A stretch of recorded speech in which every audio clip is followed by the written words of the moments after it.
Welcome back to New World Next Week. I'm James Corbett of CorbettReport.com. And I'm James Evan Pilato of MediaMonarchy.com. All your hard drives belong to NSA. But first, spy agencies fund climate research in hunt for weather weapon. James, this seems like a classic sort of conspiracy theory type episode of the New World Next Week. We'll take this article from The Guardian. A senior U.S. scientist has expressed concern that the intelligence services are funding climate change research to learn if new technologies could be used as potential weapons. Alan Robach, climate scientist at Rutgers in Jersey, has called on secretive government agencies to be open about their interest in radical work that explores how to alter the world's climate. Robach, who has contributed to reports for the Intergovernmental Panel on Climate Change, IPCC, uses computer models to study how stratospheric aerosols could cool the planet in the way massive volcanic eruptions do. But he was worried about who would control such climate-altering technologies should they prove effective. He told the American Association for the Advancement of Science in San Jose. Last week, the National Academy of Sciences published a 2-volume report on different approaches to tackling climate change. One focused on means to remove carbon dioxide from the atmosphere, the other on ways to change clouds or the Earth's surface to make them reflect more sunlight out to space. A report back in 2009 by the Royal Society made similar recommendations. The $600,000 report, the National Academy of Sciences report, was part funded by the U.S. intelligence services. But Robach said the CIA and other agencies had not fully explained their interest in the work. Quote, "The CIA was a major funder of the National Academy's report, so that makes me really worried who's going to be in control," Robach said. Other funders included NASA, the U.S. Department of Energy, and NOAA, that's the National Oceanic and Atmospheric Administration. So another way you could put this and summarize it is CIA funding geoengineering to weaponize weather. James? James, this strikes me as one of those types of stories that provides the perfect window into the insane disconnect between reality and actual reality, by which I mean there's the reality we're all supposed to believe in which weather modification is crazy science fiction stuff, and what are you talking about? That's insane. And then there's the reality in which not only the CIA but various other branches of the U.S. government and one can presume scientific organizations from around the world have been seriously studying this idea for, at the very least, decades. And again, we don't have to speculate about that. There's ample historical documentary evidence of that we can find in articles like the one that was recently released on activistpost.com by previous Corbett Report guest Peter Kirby, entitled "Chemtrails Exposed: A History of the New Manhattan Project," which is a very, very thorough article going through decades and decades of documents talking about proposals for stratospheric spraying things in the sky, in the clouds, cloud seeding, this type of thing, as a way of controlling the weather. And in fact, as that 1996 U.S. military document, which has become somewhat famous, is called "Weather as a Force Multiplier: Owning the Weather in 2025. Again, that was from 1996, and there's plenty of other documents like that have been kicking around for decades.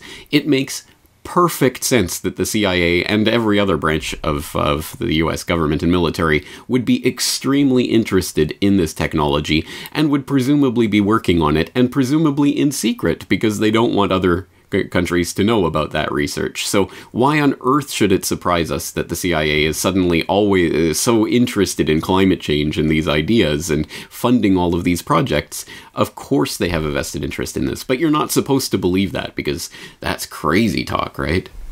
It's crazy talk that they put in, wacky movies, and you enjoy it while eating popcorn, but are laughed at if it's ever brought up in polite company, as they say. So you said this goes back at least decades. So we'll include a flashback to what was called Operation Popeye, weaponized weather during the Vietnam War. So that's already 4+ decades there, James.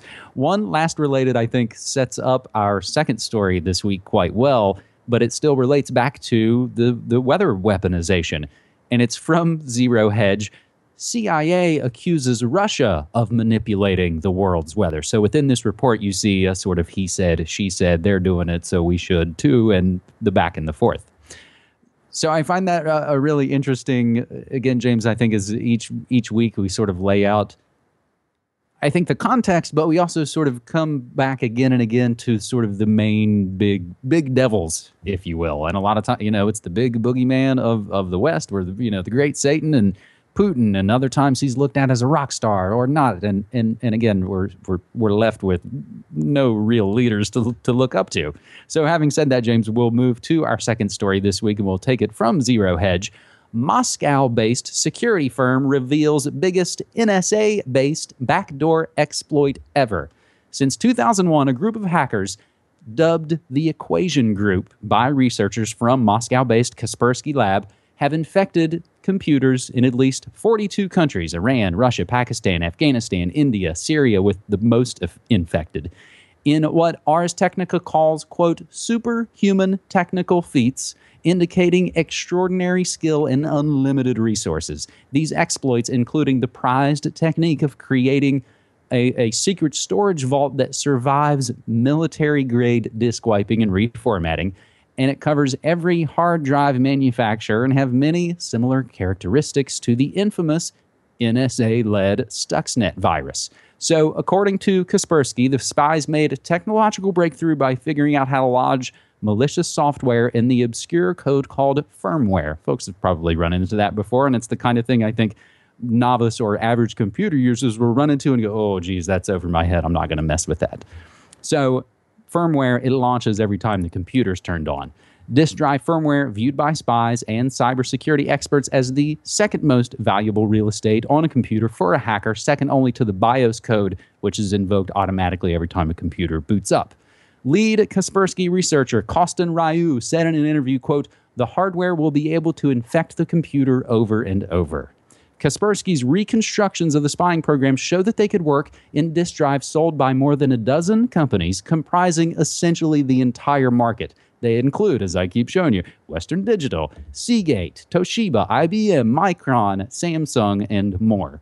The group used a variety of means to spread other spying programs, such as by compromising jihadist websites, infecting USB sticks and CDs, and developing a self-spreading computer worm called Fanny. Fanny was like Stuxnet in that it exploited two of the same undisclosed software flaws known as 0 days, which strongly suggest collaboration by the authors of Fanny, the authors of Stuxnet. Ryu added that it was quite possible that the Equation Group used Fanny to scout out targets for Stuxnet in Iran and spread that virus, which, as Reuters reports, strongly suggests the extraordinary skills and unlimited resources were funded by the NSA.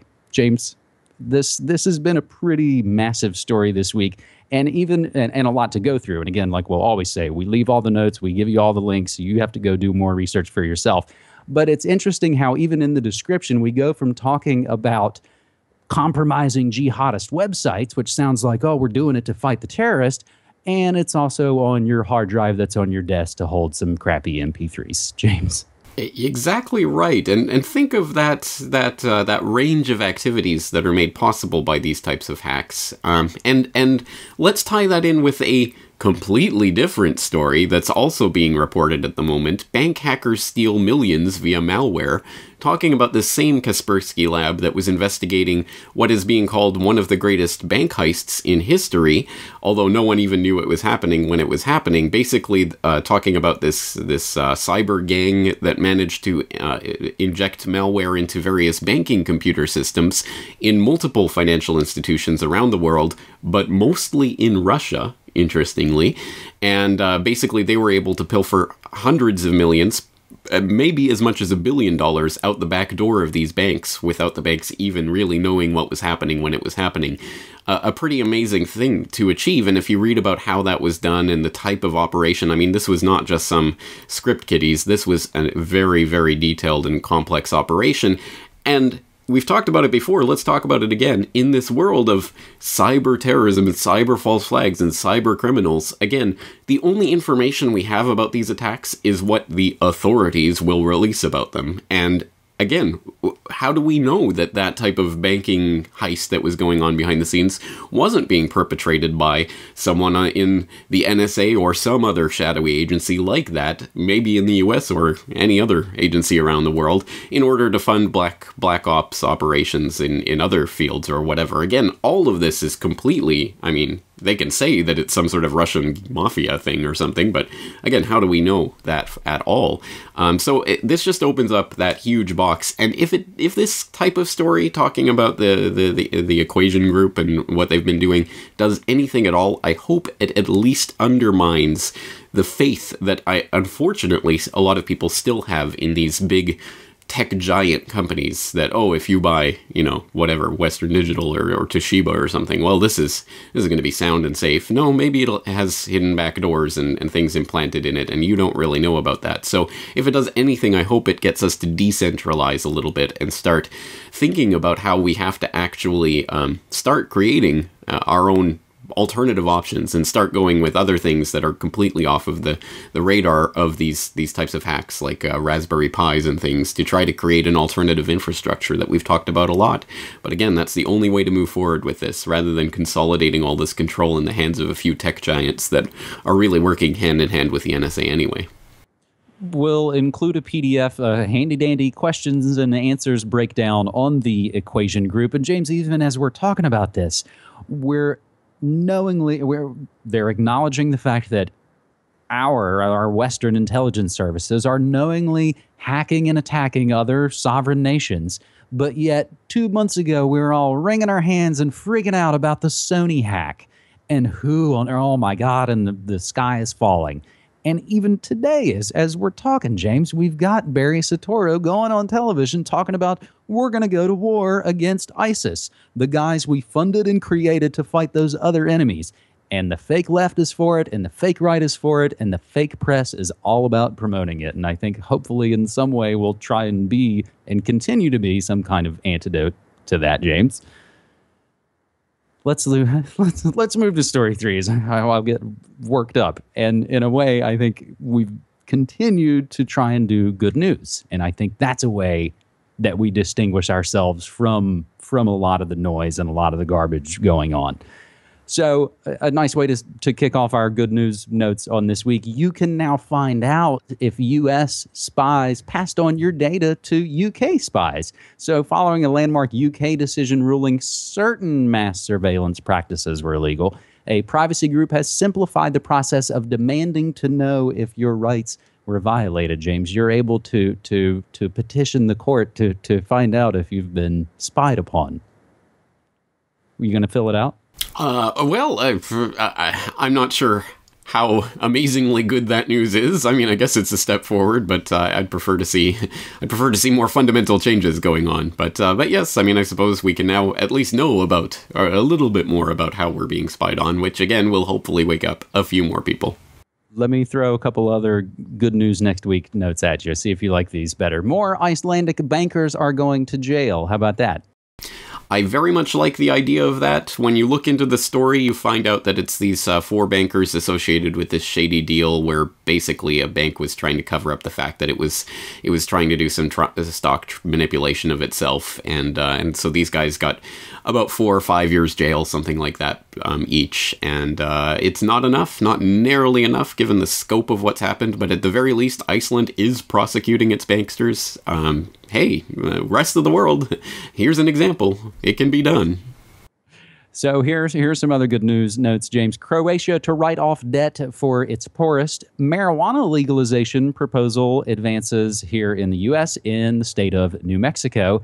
And Nestle ditches their artificial bits in their U.S. chocolate, which made my partner Cassie note, oh, God, now I feel so much better about Nestle controlling the world's water supply, because they'll throw us some crumbs and tell us they're taking out the artificial bits in their already not free trade and not organic, monopoly chocolate, if you will.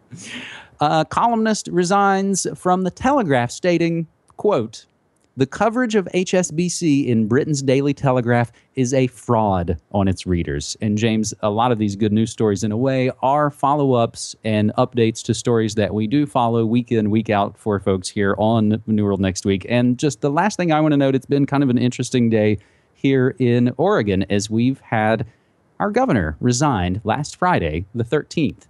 And most of the headlines around, or at least on places like Drudge and even from other places like Counterpunch, noted Oregon's governor undone by green schemes. And we'll include an article from Counterpunch called Green Crony Capitalism, Oregon's ex-governor and the greenwash grifters. This is essentially where our now ex-governor let his fiancée peddle influence within the office of the governor so that she could funnel money to her pet green projects, which, if you know anything about Oregon, is like shooting ducks in a barrel because we're all about trying to be green at any cost. So I think it's a really an interesting story, and in a way, James, maybe this is something we should probably get into in some other avenue. I see the story of, her name's Sylvia Hayes, is the one who's probably going to jail for taking down, in a way, her fiance, the ex-governor of Oregon, John Kitzhaber. I almost see her in some way as some type of analogy to the stories we've just discussed in some way. You're taking someone who sees an interest or a situation or something that has real reality to it, that whether that's environment or technology or what have you, and exploiting that and exploiting fears and exploiting the money, which is essentially the answer to 99 out of 100 questions. I see in some way the Sylvia Hayes story as a microcosm to what we see going on in the larger world. And so I think ultimately what we say all the time, it's like, yes, your governments are corrupt, your banks, your schools, your churches, it's all completely corrupt. And the fastest, best thing we can do is to completely withdraw our consent and our actions with those. Watch those things crumble, and hopefully we can build something else in its place, James. That's a rather lofty way to end this. It is, but it's, again, a noble goal, and I think what we have to be striving towards. And let's do it both at the same time, withdraw our consent in one system and put our energy and time into building up the other system. I think both are the yin and the yang of what we need to be doing. At any rate, that is a big topic, and I'm sure in many ways it's what we cover here every single week. So let's continue to cover it. Thank you so much once again for 3 great stories. I'm looking forward to it again not next week. I'm going to be in Mexico, so a couple of weeks from now, we'll be back. Thank you again. You know, I think that, and what you're doing, you're going to Anarchapulco. That's sort of, again, building the things that we want to see. And I commend you for being involved in that. It's great that you now get to kind of go and travel around and see that. And again, kind of spread the things that we, in a microcosm, try and go out on a macrocosm, James. So once again, man, thank you so much.